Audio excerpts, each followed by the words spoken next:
Good morning. This is May 23rd. It's Friday. It's the start of the Memorial Weekend, and we remember those that passed in service to our country. And what I'm going to be cooking this Friday is yellow birch. This is going to be a hunting bow. I made the yellow birch before. You saw my video, a test video, one with a little wider limb, a little thinner limb, and we realized we need a little wider limb at the fade out to tape it down to the tips for it to hold. But it was a fast, snappy bow, and I really liked it so much that I'm going to make a shorter 64-inch bow. Possibly later cut it down even to 62. I'm not even sure, but I think 64 is going to be it.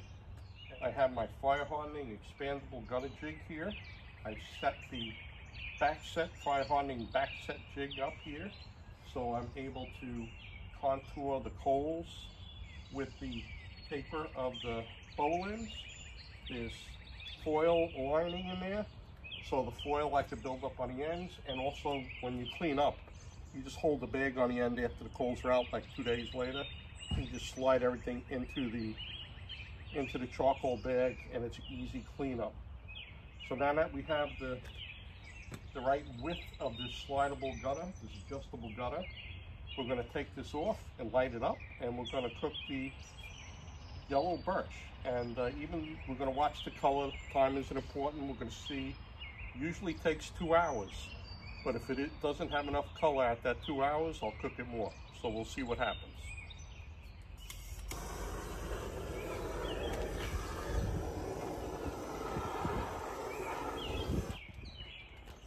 Okay, though I say time isn't important, it's about 10 to 9. We're going to see how the coals are. We're probably going to have around the 9 o'clock start time. There's a couple of things that are important for you to have on your fire harden.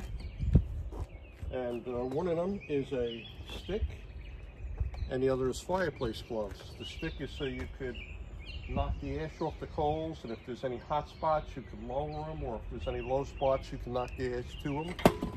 The reason we have these heavy fireplace gloves, or when this starts cooking and drying out, in the middle of the cook, all right, cooking takes place at around 240 degrees, and wood combusts, depending on the wood, around 300 degrees. So as you're moving this up or down, if you slip or fumble and it would hit the coals when it's dried out, you could have, in a second, spontaneous combustion. So if you slip and fumble and you have the gloves on, you could just grab it at anywheres. You know, grab it anywheres on a jig and be safe and pick it up and put it on the rack. All right, whereas if you drop it and you don't have the gloves, you got to carefully grab it by the clamp so you don't get burnt. So fireplace gloves and a stick for knocking off ash, leveling it out, 2 important things that you need. It's 5 after 9 and the coals still have to go a little bit more. So we're going to have like a 9:15 start time, and already I used the stick to make the coals in line with the limbs. I have, where the riser is, I only have a couple of coals laying flat, but I do have coals built up by the fade outs and by the tips. So Keith Shannon came up with a way of adjusting the height. You can't use the distance between the limbs and the coals because that changes with the temperature and wind and everything. You can't use a thermometer because thermometer, depending where you hold it, it'll shoot right up to almost the temperature of the coals. So what he came up with was you take your palm of your hand, go right up underneath the riser, and you go 1, 2, 3. And at that third count, it should be too hot for you to hold your hand. You'd want to pull it out. And these coals have to go a little bit more, so it's 1, 2, 3, 4. So, but once they catch, it'll be at that one. You want it at that 1, 2, 3 mark. Okay. If you were to put your hand underneath and go 1, 2, all right, you have to raise it up or lower the coals where the hot spots are with the stick. Okay. So that's it. As the coals go, we're going to constantly check. I'm going to constantly check the temperature by using palm of my hand underneath, and we're going to call the start time because they're still catching 10 minutes from now, 9:15. So 9:45, we're going to raise this up, and I'll show you what it looks like at the half-hour mark of cooking, okay? In the meantime, while the coals are catching, it's going to get hotter and hotter, and I'll have to raise it a little bit and keep checking with my hand underneath, okay?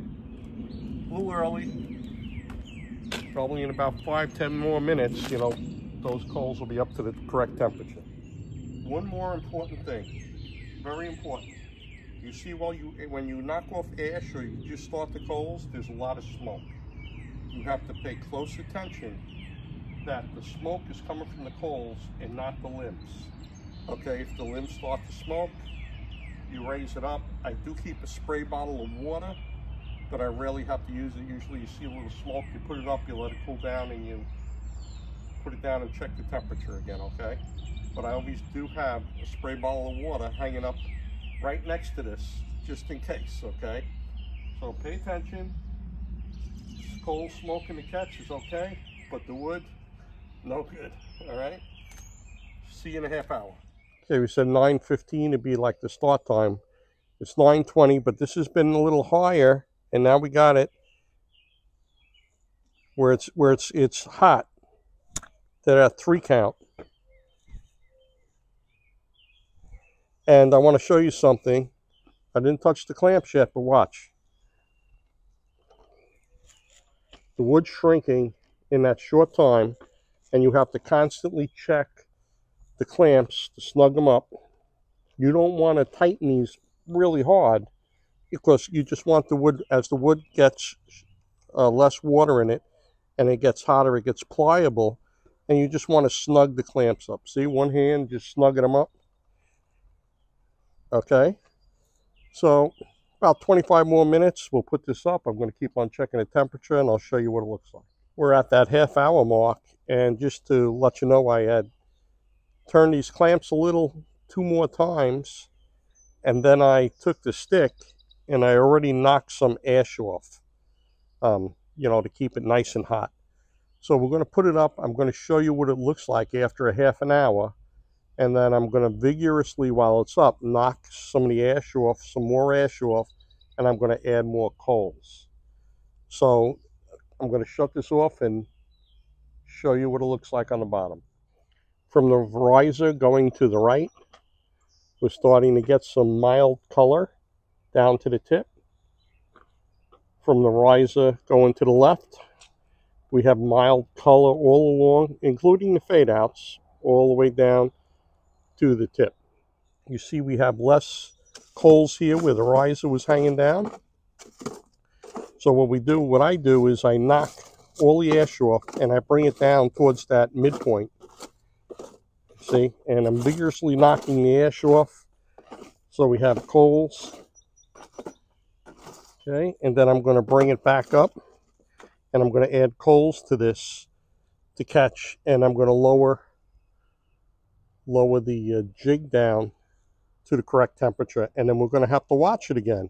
When you lower it and you have new coals, it's going to smoke. You got to make sure the wood isn't smoking, it's the coals, and you got to constantly check the temperature, because when you add coals, it's going to get hotter, and you may have to raise it, you know, a peg or 2 on your stanchion. Okay, now that half-hour mark, you saw me vigorously knock the ash off. I added coals, and then I got the stick and I contoured the coals to the shape of the limbs, and we adjusted for the heat. And as these catch, okay, it's going to get hotter, and you're going to have to raise it. But that's what you do, and you're also going to check the clamps again. So we'll show you in about 40 minutes, because it took a few minutes to knock the ash off and put the coals, and I want to give it half-hour intervals. So we'll show you about 20 after. We're at that hour mark, and I moved the clamps 1 inch so that the fire hardening, well, it's more for aesthetics, I believe, that where the clamps are, there are white spots and they'll get colored. But I believe the fire hardening will go around the clamps. The wood gets cooked regardless that something's blocking it underneath. So now that's the hour mark, I'm going to pick it up and show you what it looks like at the hour mark. Okay, starting at the riser, going to the right, we have a little more color. Not a lot more, but we have a little more color. And going from the riser to the left, we have a little more color all the way down to the tips too, including the fade outs. We're at the hour and a half mark. I stirred up, knocked the ashes off, added the last of the coals on, and we're going to pick it up and take a look. And this is going to be my hunting bow, and I want a little better fire hardening on this. So we're going to see what happens, what it looks like at this hour and a half mark, and the 2 hour mark. I may give it an extra half hour, we'll have to see. Like I said, we're going for a dark color. Let's check it out. Okay, from the center going to the right, we have a lot more color going down to the tips. From the riser going to the left, we have a lot more color even in the fade outs going down to the tips. I stirred up the, knocked off the ash, added the rest of the coals, and we're going to see what it looks like in a half hour. Just to let you know, about 20 minutes ago, this limb was smoking a little bit. I guess the coals caught a little hotter. And all I did was raise it up, but it was still smoking. So I had my spray bottle. I gave it a little spritz, left it hanging up for about 5 minutes, and then lowered it back down again. But I rarely use the spray bottle, ever. But as it was smoking, I put it up, it kept smoking. I said, let me just give it a little mist and let it stay up for about 5 minutes and then drop it back down again. We're almost at that 2 hour mark, and I knocked around the coals. I vigorously knocked the ash off the coals to get it nice and cooking, get them hot again. I dropped it down, I checked the temperature, and I'm going to let this cook an extra half hour. So instead of showing you at the 2 hour mark, I'm going to take it off and put it at the table. I'll show you at the 2.5 hour mark. This is going to be a hunting bow, and I want to make sure I get some nice back set, and I'm letting it cook that extra half hour. It's been a 2.5 hour cook. I'm very happy with the color, the way it turned out. Once it cools a little bit more, I'm going to take it off, and I'm going to show you what it looks like. I removed the clamps, took the shape of the back set jig very well. Let me lay it down and show you.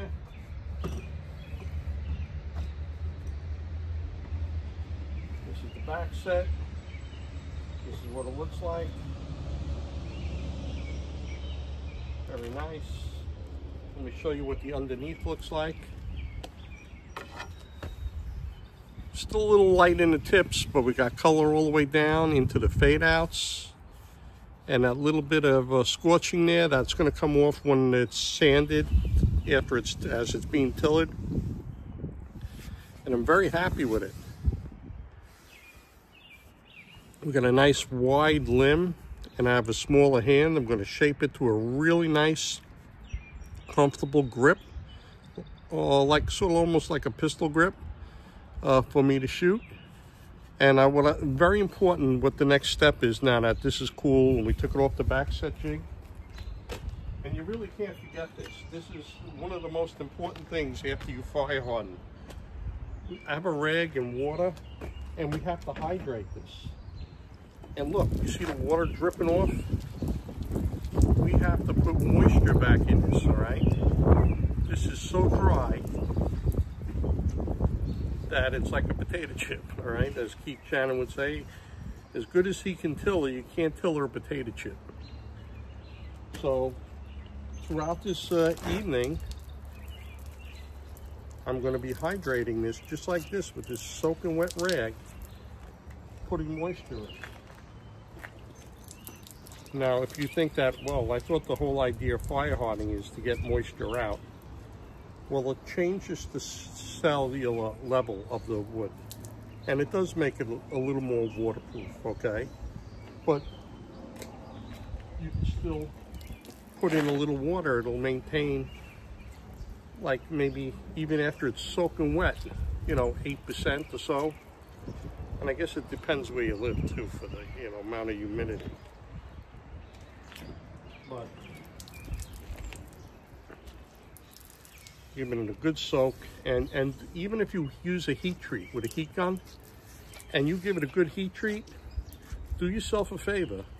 Don't tiller it right away. Put moisture back in it. Put moisture back in it before you tiller. I bet you a lot of bows are broke because they're so dry and no moisture has been put back that they break. So I always make sure that they're well hydrated. The next time you see this, there will be buffalo horn tips on it.